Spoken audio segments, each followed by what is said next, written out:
Welcome back. You're watching HLN News. Now, we're one big happy family here, aren't we? And here's the dilemma. As we start a new year, sometimes there's new additions to family.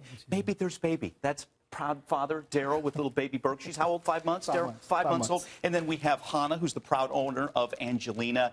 So how do you make sure this all works? That dog or cat and baby get along. We have with us celebrity trainer Victoria Stillwell. Good to have you back, by the way. Author of the book, let me get it right, Train Your Dog Positively, which is so important. Okay, so let's talk about that. Before, let's say, and oftentimes it's this way, that we have pet dog or cat first, and then we become pregnant, and all of a sudden, baby's on the way. Can we prepare dog or cat prior to baby's arrival to make sure this is a smooth transition for everybody? That's a must, but a lot of people don't do it. What do you do, though? Well, the visuals for a dog when you have a baby in your arms, even just when you have a baby in your arms, is very different. So You get a baby doll? Yes, I do. Okay. I give pregnant moms a baby doll, I wrap it up in a blanket, and we go around walking with it. We also put the baby doll in a stroller, and we get the dog used to walking with a stroller. So the visual for the dog doesn't become so weird when the actual baby comes along. Plus, we also play the sounds of babies crying.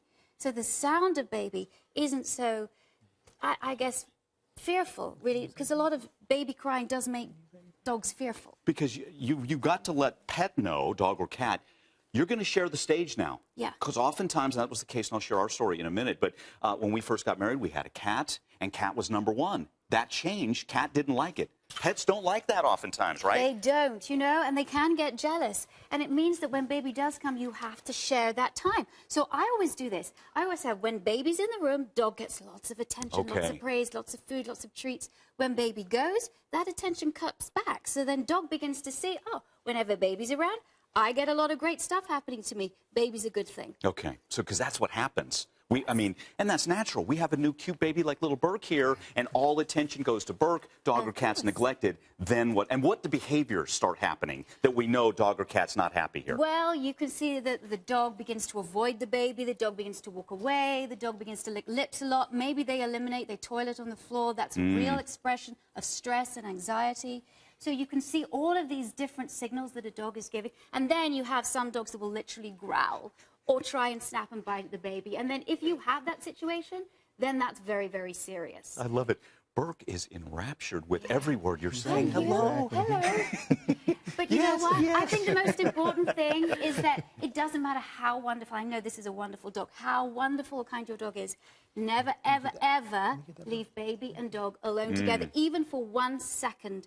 Always have to be there. When the dog's around, always has to be active supervision with the baby. Let's flip the deck. Let's say we don't have pet yet, and Burke comes along. How long do we wait before we get dog or cat? I think that just depends on the parents. Okay. But I personally would wait until around 4 to 5 years 4 to 5, old. okay. Yeah, until my child understands more the parameters of what it's like to be around a dog or a cat. And then really, when can you leave a child alone with a dog or a cat? It depends on the dog and cat, but I'm saying 7 or 8 years old. Now, I know that sounds late. Right. But I'm just talking safety I think 5 here. is what I've heard mostly. That's what we heard. Still, but I still think a child's impulse is at 5. A child still can't control themselves around a dog, so not a good idea. Burke, what do you think of that? Hey, is it my accent? Daryl, is it my British accent? I think so. She's just mesmerized. Do you guys have a pet, Daryl? We have a cat. How are things going? Things are great. Things are great. Who came first? Burke? Cat came first. Cat came first. Yeah, and right when she was born, hold on. Right when she was born, when she came home for the first time, first thing I did was introduce her and the cat. First thing I did, and watched his reactions. And he sniffed her a little bit and then just went away like, this is not my problem, this is yours, you deal with it, I'm just still gonna be the cat. So Kitty did not get mad? No, did not get mad, and they get along just fine. There's times where he will sleep in the room with her from time to time. It's sort of like he's watching over her, which protective. I think is, Wow. Yeah.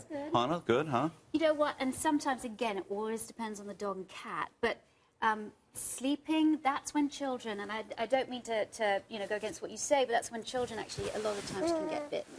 Mostly by dogs, not so much cats, but you just got to be careful of allowing them to sleep in the same room together when you're not there. Our firstborn, Daniel, he came along. We had this great cat, Siamese cat by the name of Jasmine. So we bring Daniel in on the car seat, let Kitty sniff. She slinked away, kind of like you were talking about, Daryl, but she wasn't happy. Not a half hour later, I'm talking to family. I put Daniel in the bassinet, and I hear Kitty hissing at him with both paws on that bassinet. So, I'd never heard a cat hiss like that before.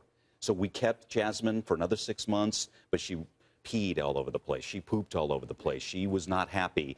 And 6 months later, we found a nice family with a 13-year-old girl. Jasmine had a great life. So what was all that normal that she was just angry about it and wasn't going to adjust? I think really different animals adjust in different ways, but I think what you did was absolutely right. You gave it time.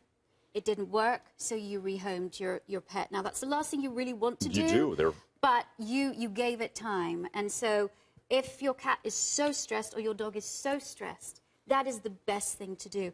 Because at the end of the day, I'm passionate about my animals, but the children come first, and you do not get a second chance with a child. Okay. Hannah, tell us about Angelina's a sweet dog, by the way. She is. Have you had little children, family members that have harassed Lena a little bit? It's the opposite, right? So I'm not really concerned what she would do. I'm actually more concerned what the babies do. My godson has tried to ride Angelina, has pulled her ear. She's very patient, but I'm also really concerned if he did it to another dog. What would you do if they're, what would you tell other people's parents if it's not your kids that meet your dog? I think parents, and I also think people who bring their kids in, really need to, tell their kids, but if their kids are too young, they have got to supervise their children around animals. It's not fair, because what happens if she did snarl or if she did bite?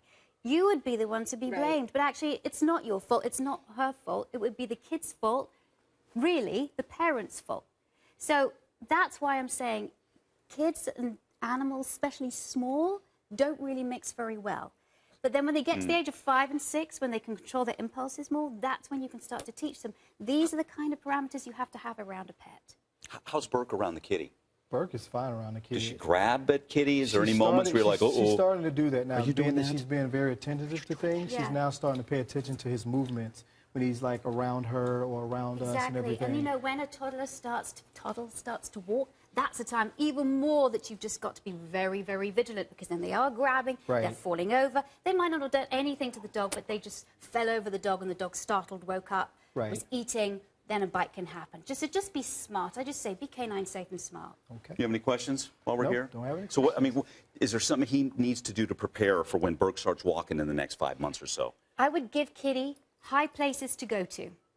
Because when an animal practices avoidance, rather than going up and doing the animal actually turns and walks away. Good, praise it. Good, I like the way you're dealing with it, kitty, or your dog. I like the way you're dealing with it. And then give your cat high places to go.